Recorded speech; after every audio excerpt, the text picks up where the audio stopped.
The gym was nearly empty that morning. Just the squeak of sneakers on hardwood, the rhythmic thump of a basketball finding its mark, and one Bulls player who was about to make the most embarrassing mistake of his entire professional career. It started the way most bad decisions start, with confidence that hadn't been earned, an assumption that hadn't been tested, and an audience that would make sure the story never died. His name was Marcus Reed. Not a starter, not a star, but the kind of player who existed in the middle layer of every NBA roster, talented enough to stay in the league, not talented enough to lead it. Marcus had been with the Chicago Bulls for 2 seasons, long enough to feel comfortable, long enough to develop that particular kind of arrogance that comes from being the best player in every gym you'd ever walked into before you made it to the pros. He was known in the locker room for 2 things: his mid-range jumper, which was genuinely elite, and his mouth, which was consistently writing checks his body couldn't cash. The year was 2001. The Bulls were in Los Angeles for a preseason game against the Lakers. They'd arrived a day early, and the coaching staff had arranged for the team to use the Staples Center practice facility for a morning shoot-around before the next day's game. It was informal, low pressure, the kind of session where players stretched, worked on specific moves, and generally eased into the rhythm of a road trip. The Lakers weren't supposed to be there. Their scheduled practice wasn't until the afternoon. The facility manager had simply forgotten to block off the morning window, and one Lakers player had shown up early, alone, the way he always did when he was in town, and had nothing better to do than work on his game. He was wearing plain gray shorts, a faded practice shirt with no number, a backwards cap, and headphones. He wasn't making a statement. He was just working. The Bulls players filtered in gradually, still half asleep, carrying coffee cups and gym bags. Most of them barely noticed the lone figure on the far end of the court running footwork drills with an almost mechanical precision.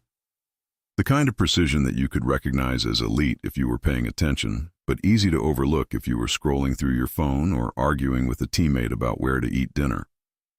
Marcus noticed him, and Marcus made a decision. Later, people who were there would struggle to explain exactly what possessed Marcus to do what he did.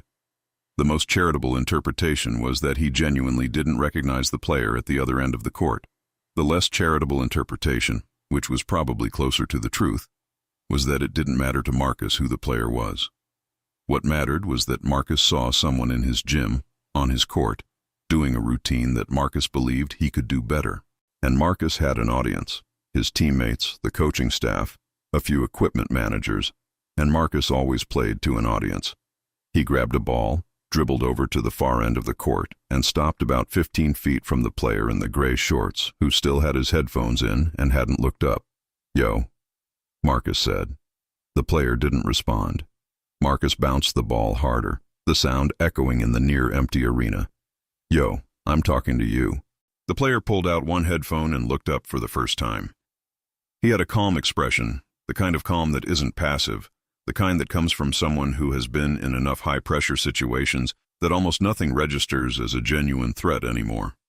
He was young, but his eyes were older than his face. Sharp, assessing, patient. "You with the Lakers?" Marcus asked, though it wasn't really a question. The man nodded once. "You a practice player? One of the assistant guys?" There was a pause. Around them, a few of the Bulls players had stopped what they were doing. Not because they sensed something was wrong, not yet, but because Marcus's voice carried, and people tended to pay attention when Marcus was talking because you never quite knew where he was going. "I play for the team," the man said. His voice was even, no edge to it, no need to prove anything in the words themselves. Marcus smiled. It was the kind of smile that looked friendly but wasn't. "Cool. You want to run a little one-on-one? Kill some time before our session officially starts?" He gestured at the court like he owned it, which he didn't.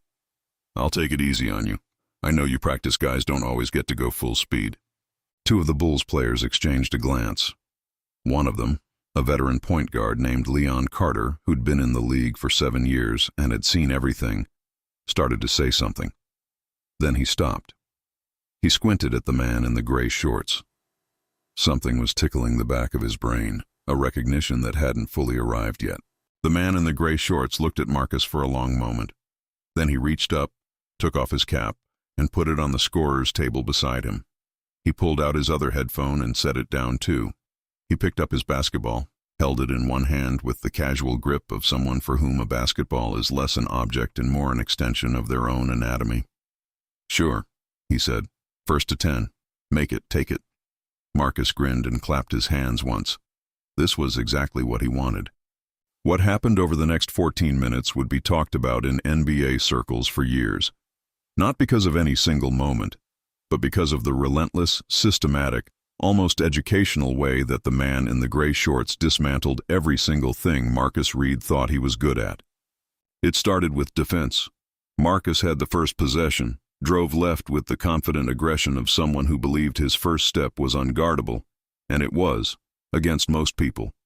Against most people. The man in the gray shorts didn't lunge, didn't overcommit, didn't do any of the things that Marcus's first step was designed to exploit.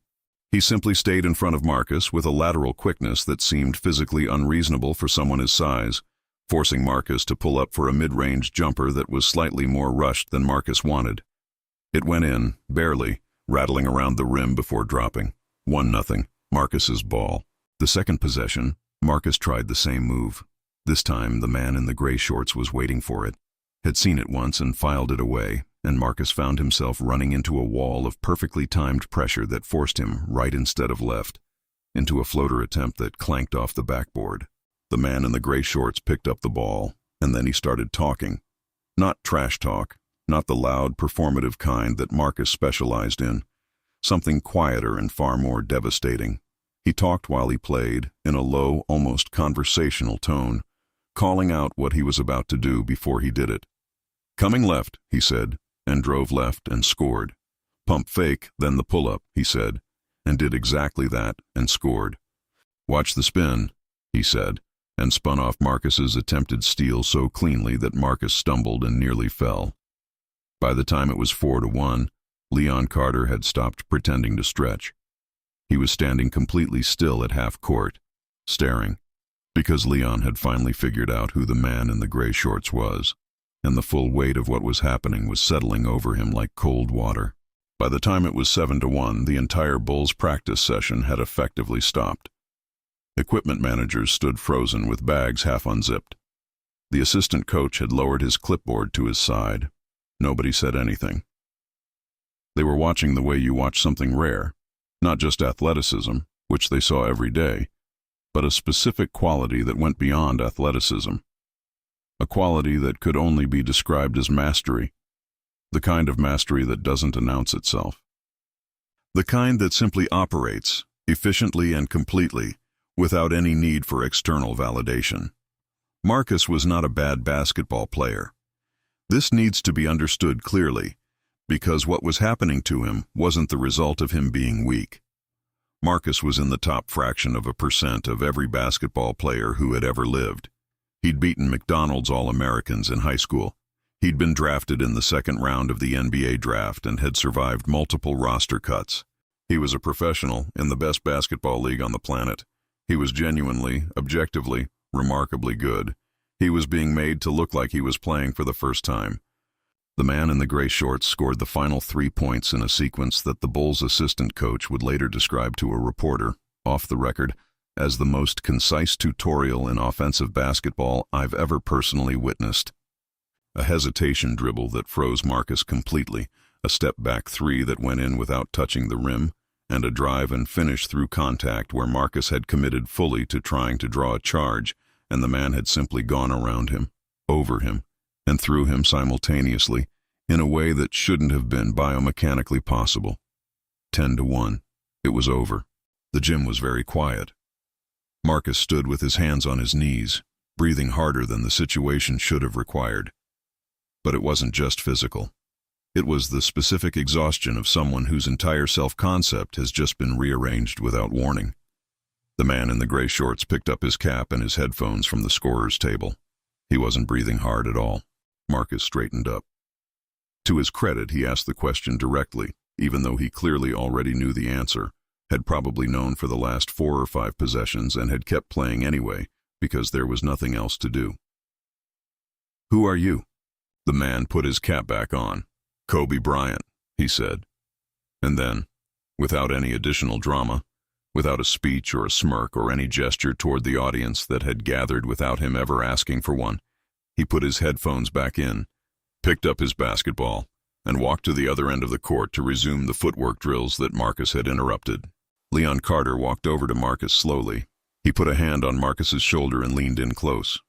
"That," Leon said quietly, "is why you look before you talk." Marcus didn't say anything. There wasn't anything to say. He stood there for another moment, watching Kobe Bryant work alone at the other end of the court with the same methodical precision he'd had before any of this happened. The same focus, the same economy of movement, the same complete indifference to the opinion of anyone watching. And Marcus understood something that no coach had ever been able to teach him directly.